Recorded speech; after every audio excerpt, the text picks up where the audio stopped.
Hi there, folks. Welcome to this video lesson presentation about the presidency of Andrew Jackson. I am Miss Jennifer Blank, and I will be your guide on this journey. Now, as the title suggests, there are future video lessons to come. So today we're going to focus on the presidency of Andrew Jackson, but later video lessons will focus on Manifest Destiny and, of course, the Age of Reform. The time period that we're looking at, that we're focusing in on, is 1828 to 1860, but we're going to go just a touch back in time so you have some historical context for the election of 1828. So we will cover all these items, and without further ado, let's go.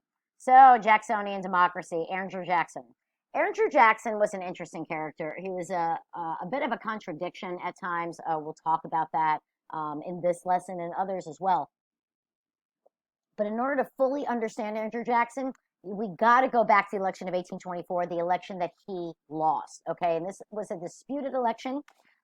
Those of us who were around for the 2020 election remember that by some was disputed. So, history repeats itself. Not completely, though. But anyway, okay, so there were four candidates of the old Democratic Republican Party. Okay, you have John Quincy Adams, and yes, related to John Adams. We'll get to that in a minute. Got Henry Clay, who's a super, super, super important guy that we're going to be covering a lot about him over the next several lessons. And Andrew Jackson, the subject of this lesson. William Crawford, I mentioned him because he was a candidate, but he's like a non-factor. He dropped out pretty quickly because he got sick. So never mind for Crawford. Sorry, dude, but you're not that important. So let's talk a little bit more about the key candidates. So Adams, yes, son of John Adams, so he had that going for him, right? He did serve as Secretary of State in previous administrations, and he helped end the War of 1812. So he's got experience on his side. He's also intelligent. He had high moral character, but this guy was not a joiner. Like, he was not comfortable campaigning among quote unquote regular people. So he is a bit of an elitist, not in a I'm better than you way, but more a I'm so uncomfortable and I don't know how to act way. Um, you can decide which one is worse. Then, of course, we have Clay. Okay, now I want you to know about Clay. Henry Clay is so, so, so key. He's a skillful negotiator, worked out several important compromises. This guy is basically the reason we didn't devolve into civil war before, we actually did. So he's got the Missouri Compromise under his belt. He's got the Compromise Tariff of 1833 under his belt, and he's going to have the Compromise of 1850 under his belt. So this guy is really, really important. He did other things as well. We'll get to that. But you got to know who Henry Clay is. Really, really, really, really key. And then, of course, that brings us to good old Andrew Jackson, right? So he rose to national prominence due to military victories in the War of 1812. Okay, now the most famous battle for him that really brought him national prominence was the Battle of New Orleans. Now, ironically, the war was over by the time that battle got fought, but, mail being what it was in those days and communication, they didn't get the memo. But he won that battle, and he, really rose to fame on his military record. He was a landowner. He did have slaves, but he did grow up poor. So because of that, because of how he started, not how he ended up, he was seen as a man of the people. You can decide for yourself how much a man of the people he actually was, but we'll get to that. So he termed the election of 1824 the corrupt bargain. He believed the election was stolen from him. So why? Why would he think that? Well, there was no clear winner in 1824. Now, that's to contrast it with 2020. There was a clear winner. Okay, there's no this. Sorry to burst the bubbles of some people, but there was a clear winner in the election of 2020. Not the case in the election of 1824. So what happens constitutionally if there's not a clear winner? Well, the House of Representatives has to step in. So Jackson did win the popular vote, but there was not a clear winner for the Electoral College. He did not win the majority of electoral votes. And according to the Constitution, you need to get that number of electoral votes in order to be declared president. So when we have a situation like this, what happens is House of Representatives steps in, okay? And they did. They stepped in to choose the winner. Now, Clay finished third, so he was out.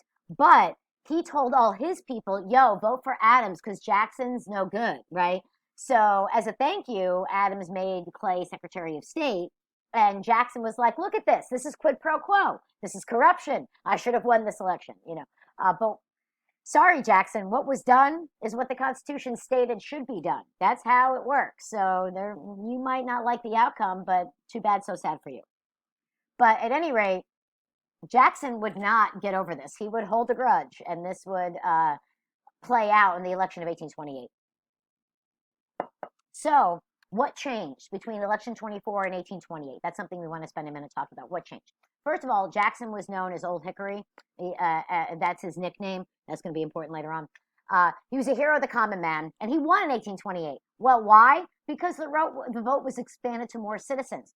Now, let me be clear. We are talking about white men. We're not talking about anybody else. Okay. Now, before, in a lot of cases, it was only propertied white men. So you had to own a certain amount, not even just any property, a certain amount of property. So individual states were expanding the franchise to other white men. So in 1824, only 350,000 white men voted, but in 1828, it was over 1 million. And that right there makes the difference. Jackson was a much better campaigner than John Quincy, and so many more quote unquote common men were voting and were eligible to vote in the election, and they like overwhelmingly went for Jackson. That's what changed. The franchise was expanded. So remember that was the change. In history, we like to look at cause and effect, change over time, continuity versus. Oh, there's my cat. Hi, Arbus. I'm going to say hi to the kids. Okay. Anyway, so that's what changed. All right. So John Quincy, it didn't help that John Quincy Adams was an unpopular president for a number of reasons. But you think that being all about economic growth would actually be a good thing. But in this context, it actually wasn't, because these were the things that he wanted and that he encouraged, right? So he was, pushing for these items, but America didn't want it. They objected to such programs primarily because they thought it gave the government too much power. And they didn't want the government to have this kind of power. They wanted a limited federal government. So they were not on board with what he was proposing. Now, these things tend to help an economy grow, which when an economy grows, it means more opportunity and things are like, usually it's good times, right? But Americans didn't know about that stuff then, and they didn't want this. So this contributed to his loss in 1828. Now, this is something I want you to pay very close attention to. The American system. You should know the American system. Please, please, please, please, please know the American system. Developed by Clay, adopted by Adams. Okay, had three key parts. We want to think about three key parts. So we got a national bank, we got protective tariffs, and we got nationally funded infrastructure of roads, canals, and railroads. Now, when you take economics, you will learn that protective tariffs actually aren't good for an economy, but they didn't know that then. Now, what is a tariff? A tariff is a tax on imports or exports. In this instance, these taxes were designed to encourage people to buy domestic and not foreign. Okay. But tariffs generally clog up an economy. They prevent transactions from taking place and actually make the economy worse off. Trade is good. But they didn't know that then. But these were the three key aspects of the American system. Remember, you need to know this. So 1828 was not a friendly campaign. Okay, it was very contentious. All right.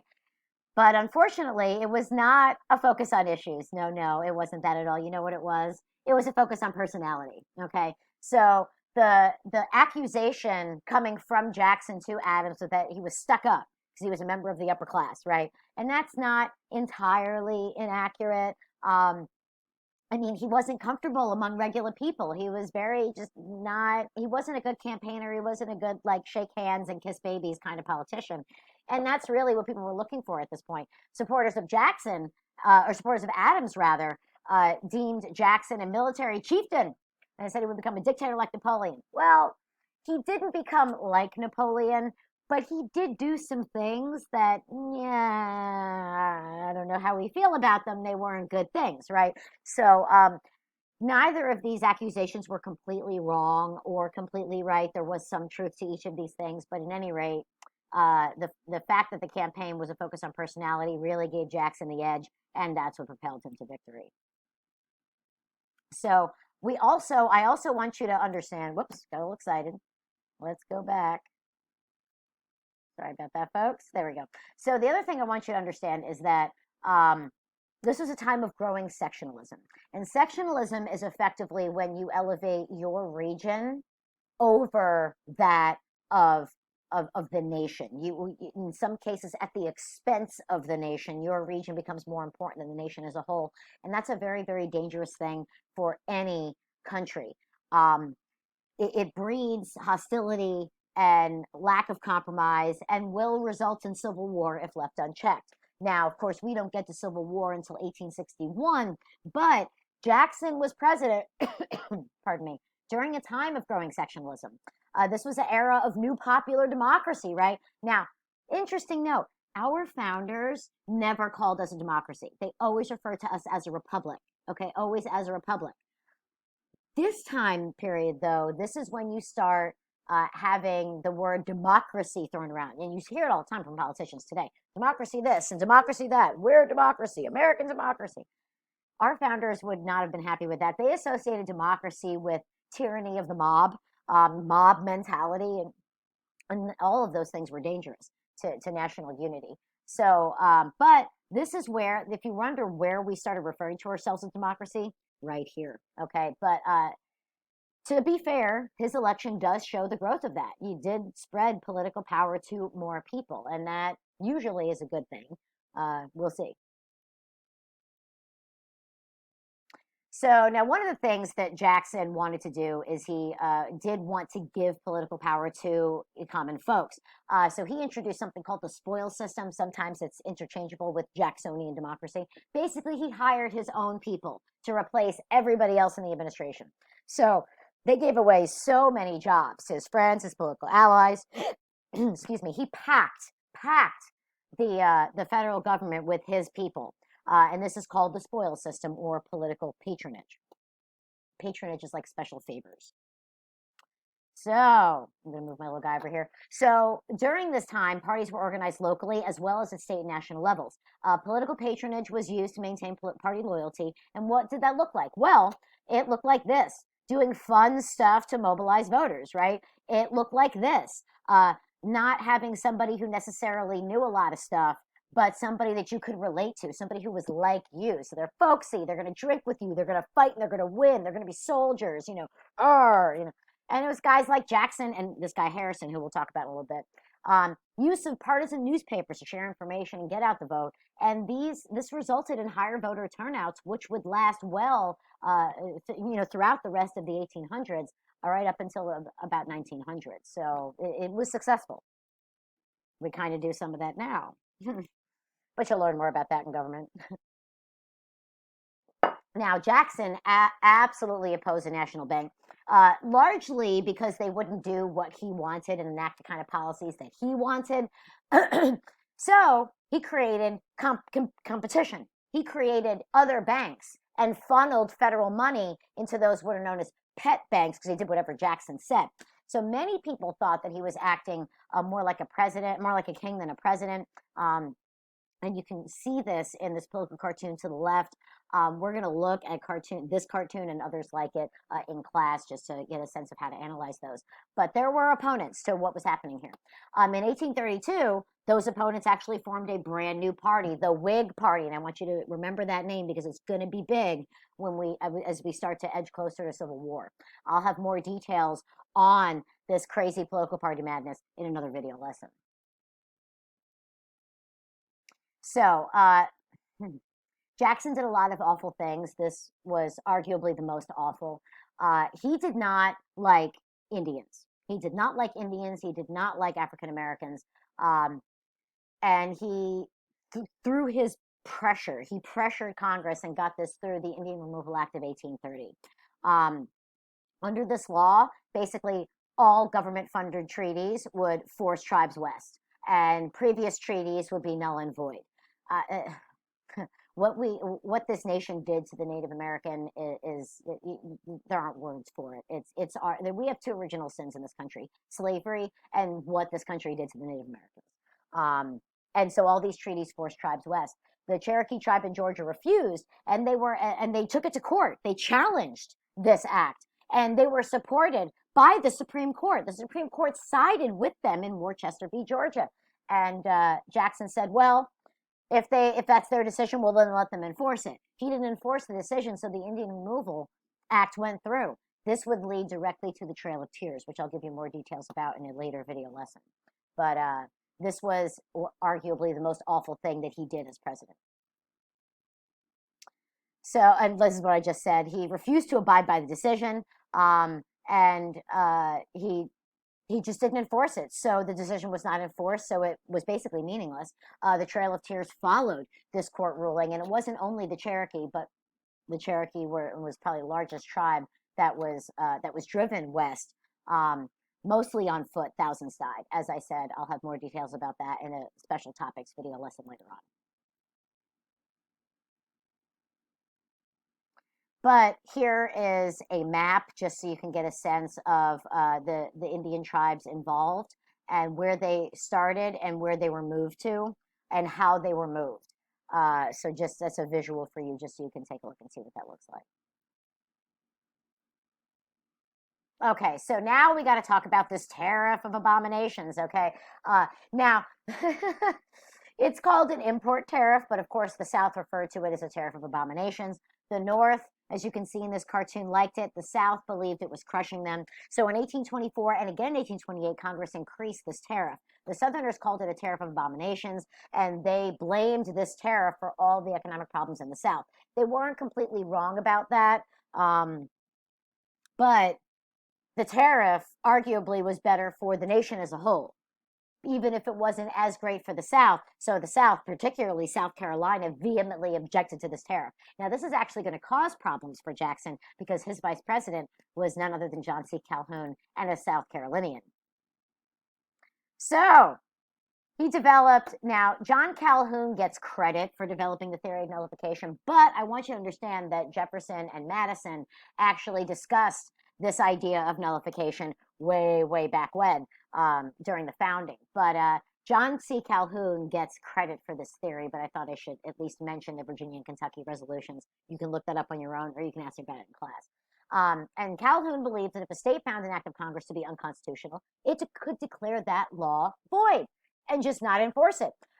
We almost devolved into civil war at this point, but again, Henry Clay coming in for the win, right? Compromise tariff of 1833 calmed everybody down. But this would not be the last time that sectionalism would rear its ugly head. So now we come to, Martin Van Buren gets a really bad rap. I really feel for this guy. He had the unfortunate circumstance to come into power after Jackson left. So in 1836, he won the presidency, but he inherited all the problems from the bank wars. Now, one of the other really stupid things that Jackson did was the bank wars, right? He removed all the money from the national banks, right, and put it into pet banks. And those banks just were printing money willy-nilly without any gold backing. This caused one of the worst economic panics of all of American history to set in. Okay, banks closed, accounts were bankrupt, unemployment soared through the roof. Martin Van Buren was blamed for all of this because he was in office when it happened, but actually the reason why the Panic of 1837 happened was directly due to Jackson's economic policies, particularly the bank war. So poor Martin Van Buren was blamed for this. He had nothing to do with this. This was not his fault. This was Jackson's fault, but Jackson was not blamed for it. So that's a bummer for Van Buren. So here, I want to draw your attention to this political cartoon. You can pause the video, okay? Just stare at it for a minute, all right? And then the next slide, I'm going to have a little bit of an explanation. But just pause the video and see what you can pull from it, what you notice, and how that compares to what you're going to see in the next slide.